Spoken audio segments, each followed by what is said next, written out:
is Dr. Martha McClenny Williams on Tidewater Waves. Thank you for coming out, Dr. Williams.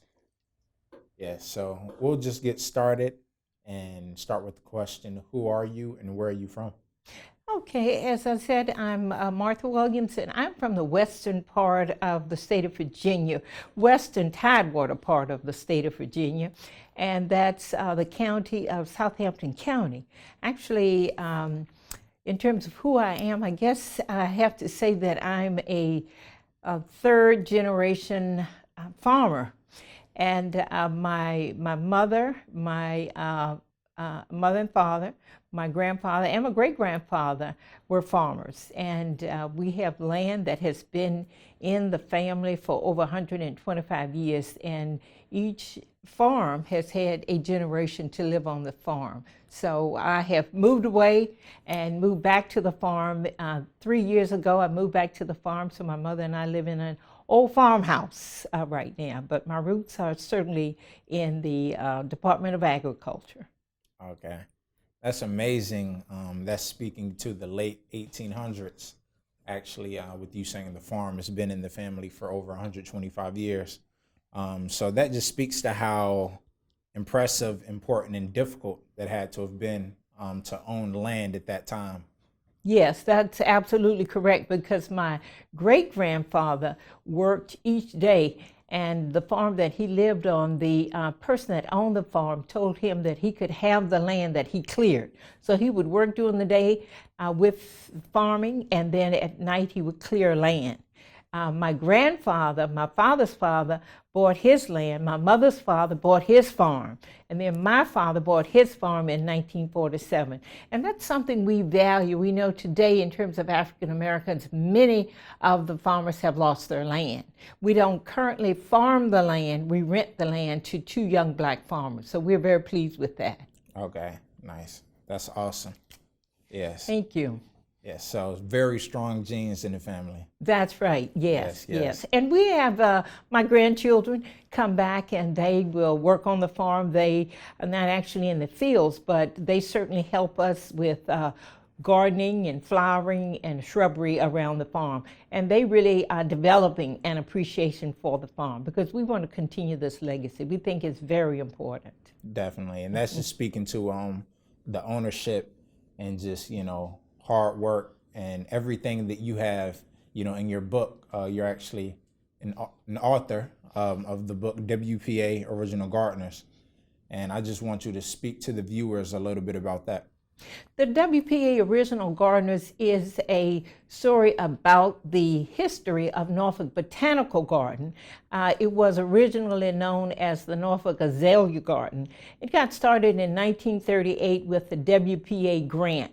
When President Roosevelt came to office in 1938, the country was in the worst economic crisis that it had ever been in. This Norfolk Botanical Garden, of course, is located in Norfolk, Virginia. When it first began, it was really at the intersection of Norfolk County and Princess Anne County, but it's certainly in Norfolk. Norfolk Garden, and it is now designated as a state of Virginia botanical garden. As I said, the Norfolk Azalea Garden received a grant from the WPA project, which was Works Progress Administration under President Franklin Roosevelt, to develop a piece of land. And he came up with the idea, this was the city manager, Tommy Thompson. Norfolk was in the worst situation like the rest of the country. Many of the people were standing in lines for relief, and the relief didn't always go around, and relief was only $10 a month. Now, this was a real hardship for the people of Norfolk, as it was the rest of the country, because Norfolk had really been a boom city for anyone. Many of the people in surrounding rural areas had moved from the farms to Norfolk.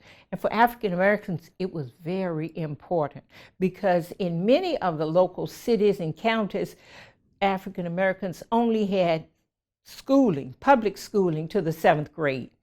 In my own family, my father's father and a group of men purchased a bus because in their local community, African Americans only had an elementary school to 7th grade. But some areas did not have that kind of resource. So Norfolk really welcomed many people, whether they were skilled laborers, unskilled. There were jobs because Norfolk had several railroads. There was the shipping industry, the fishing industry, manufacturing cars, fertilizer, you name it. There were jobs in Norfolk. Okay. And so the WPA grant came on the scene to help people who had lost jobs and there were no other jobs. And so Norfolk hired 200 African American women and 20 African American men to dig out a swamp to build a garden. And that was really as a fundraiser to provide jobs for them and also to provide economic development for the city. Okay. And that's an interesting story. When did you find out about this information? It's really interesting because it is one of those, as with many African American stories, you're familiar with Hidden Figures, about the ladies from NASA, and it's been a book written about them. Katherine Johnson, 102 years old, is still living, right? Yes. And so in terms of the WPA Original Gardeners, I found out about that when I was asked to serve on the board. I served on the Norfolk Botanical Garden Board beginning in 2003 for two 3-year terms. And a group of middle school students from Ruffner Middle School came to the garden because they had just formed a new club, and it was Future Problem Solvers of America. They had to find a local organization that had a problem that they could solve. And so there were a group of about 15 students with this new club, and they came to Norfolk. They wanted to help because Hurricane Isabel had just hit very hard and felled about 300 trees, but they were too young to do that kind of work. So the second alternative was to help with increasing the diversity at the garden. And as they began to search the history, they found that 200 African American women and 20 men, African American men, were the first gardeners. And if I may go on, they were hired in September 1938, and they were issued pickaxe, hoes, wheelbarrows, ropes, and saws. And they were asked to go into this wetland with all kinds of insects and under roots and vegetation and just very dense, thick forest. And they were asked to clear that land and build an azalea garden. From scratch. And an amazing story. Yeah. And they were just amazed when they found out. And so they wanted to begin to tell this story because no one had heard about that. And they began to advertise to find out if any gardeners were still living and if anyone knew anything about it, any family members. And they did find one original gardener at that time in 2004. And this lady was now 80 years old, and she had not been back to the garden since 1942 when she left. And they invited her back, and she said she was surprised because when she left in 1942, it was just at its beginning stages, and she was just amazed. So it started out with, they were issued 100 acres of land, and there was 2 swamps there joined by 2 pieces of water. They had to shore up the shoreline, and so now we have Mirror Lake there, and we have Lake Whitehurst there. And Norfolk Botanical Garden today, of course, is a nationally accredited horticultural museum, and it is 175 acres of beauty year-round. Yes, definitely a beautiful garden. Yes. One point I do want to bring up, why were women such a focal point for this project? That's what the community wanted to know. When we went back in the records to do research, the community wanted to know why ladies, because of the work that they were doing. They were issued, as I say, pickaxe, hoes, shovels, spades, wheelbarrows, and buckets. And they had to cut trees down, ladies 3 to a tree. They would put a rope on a tree, and they had a saw, and they said that the men sharpened the tools, but the ladies did the work. Right. And we saw pictures in the Slover Library where they had women carrying buckets of debris, and they were pushing wheelbarrows. And there was a community protest, but why women? No one really said. What the city said was that they hired the women because the women were on the relief rolls and they could not find a suitable job for them. So they asked them. And of course, this was during a time, we have to remember, in 1938, when people had the feeling that you have to work for what you earn. If you didn't work for your earnings, then that meant you were lazy, just not a hard worker, and not a very moral person. So people felt that they had to work. So these ladies felt that they wanted to help their families any way they could to survive.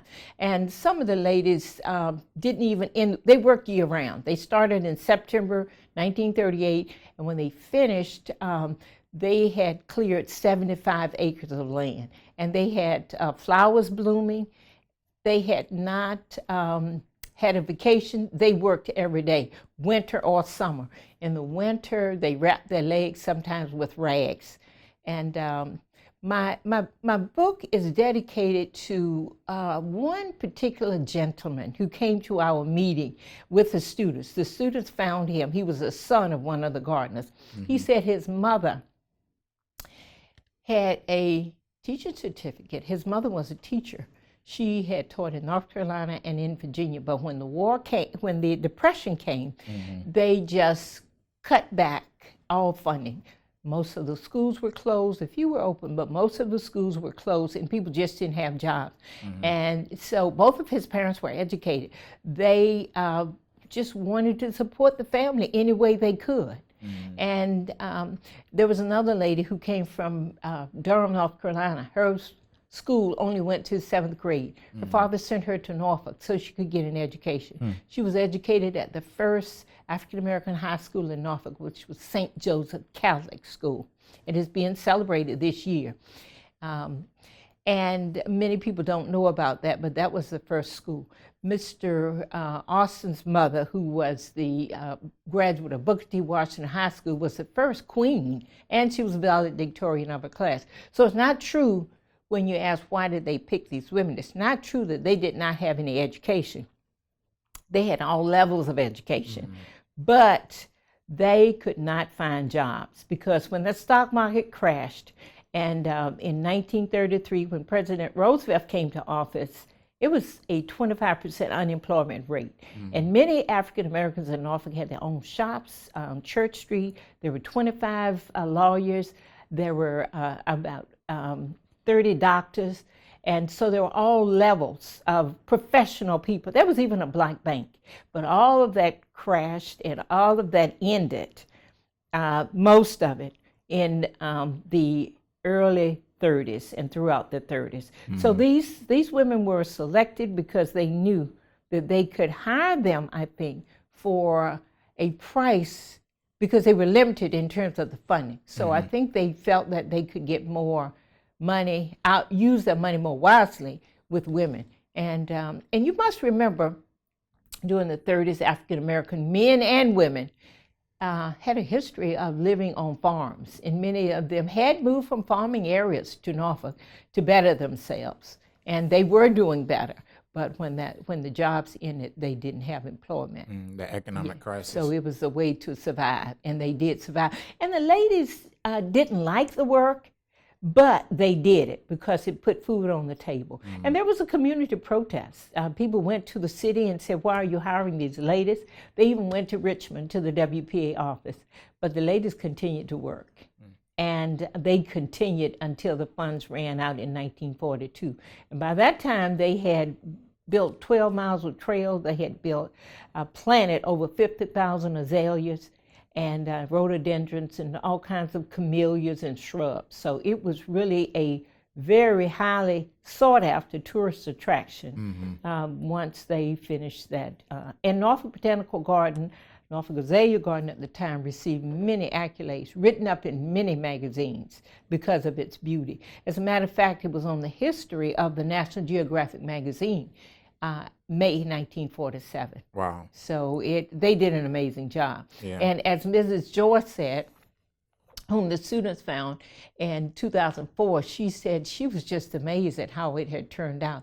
And remember, these ladies, once the gate closed behind them in 1942, they could not go back to the garden. All that beauty and all the people that were visited, they could not go back because of segregation until after 1965 Civil Rights Act. Yes. So I do want to give a special shout out and thank you for their service to those men and women involved, and you for bringing this story to more of a light.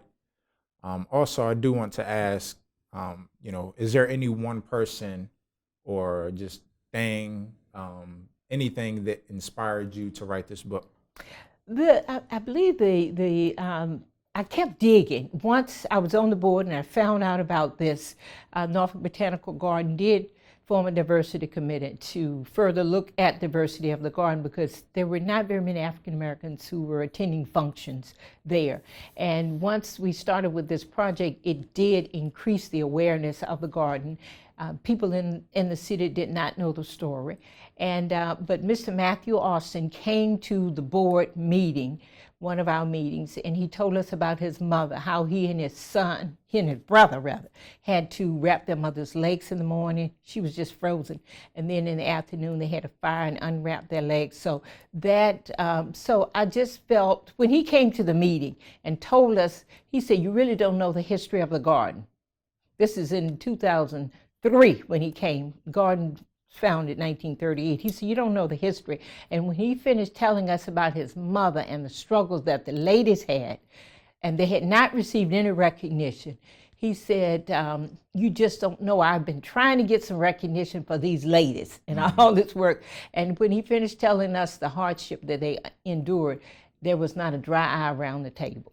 And it just put me on a path, I think, to find out more. And as you ask, why choose the ladies, I want to know too, why did they choose these ladies? Why did these ladies? Because Norfolk had all these professionals, so why would they do that work? And my daughter had written a book, and then she encouraged me, "Well, why don't you find out more and write a book?" And because I looked in Chesapeake, Norfolk, Virginia Beach, I could not find information. And so that's what made me curious. So by 2016, enough research, enough information had been gathered to come up with a book. And so this is a copy of my Can we see the book. cover? Yes, the Norfolk Botanical Garden. This is a copy of my book here. All right. And it is available in the Hampton History Museum at Prince Bookstore here, Norfolk Slover and Norfolk City Library, the Blackwater Library, and of course it can be purchased from Amazon.com, WPA Original Gardeners, and Martha McClenny Williams. So it is available, yes. And you said that at that time there hadn't been any recognition. Today, has there been any compensation to the families involved, or any type of recognition? There was one young lady, Kathleen Watson, who in 1988, when she was doing some research for her mother about the history of the Booker T. Washington 1938 high school class, and she found the story, and she went to the city to ask if they would recognize. And the city did, after much pleading, attempt to put up a ground marker. And she said they did, in fact, and they had one person that they found, Miss Virginia Chavis, who was there at the time. And but somehow the marker disappeared. So we don't know what happened to that. As I mentioned earlier, when we started our research at Norfolk Botanical Garden with the students from Ruffner, they found Miss Edna Joyce, who was still living in her Berkeley community in 2003. And then 2 years later, we also found another lady who came forward, and that was Mrs. Elizabeth Ferguson. She was one of the youngest gardeners as well at that time, and she lived to be 97 years old, almost 98 years old, and she passed 2 years ago.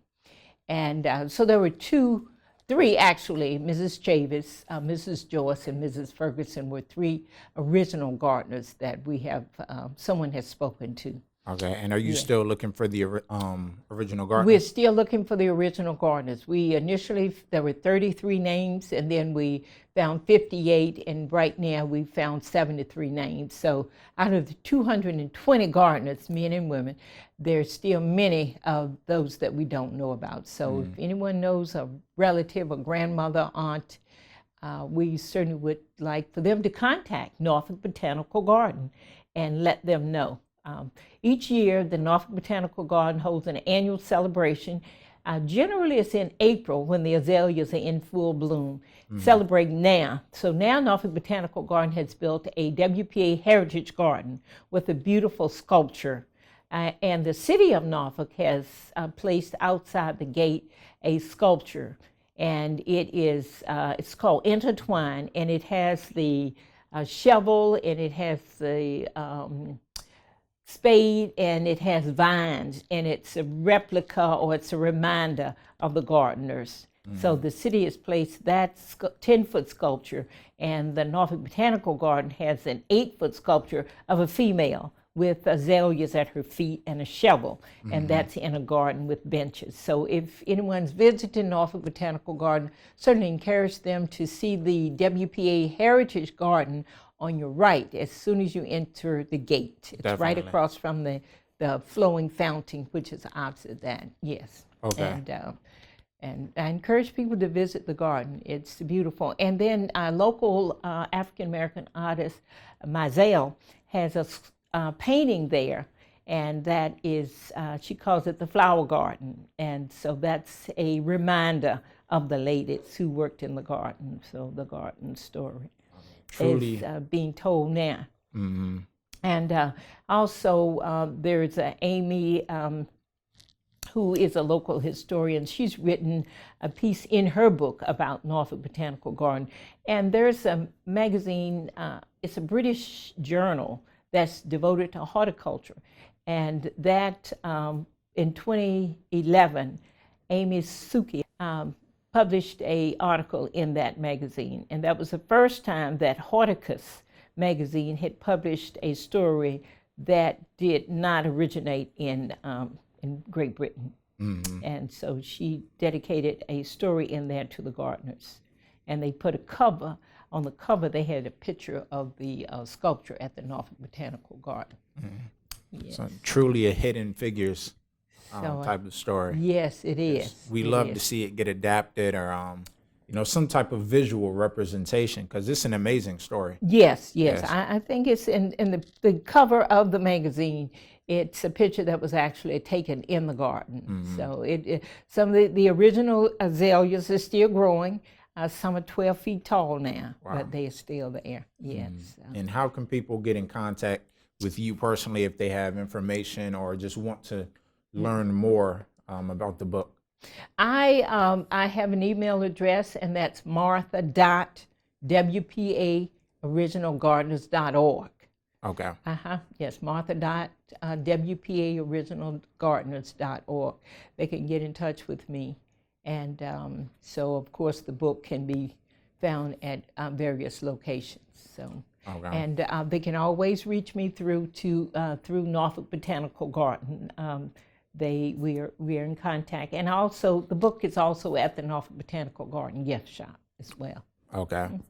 All right. Thank you very much. Thank you very much. It's Yes. been such a pleasure to be here to talk about this important story. Yes. Thank you for coming by, and we'll continue to check in with further information. And thank you.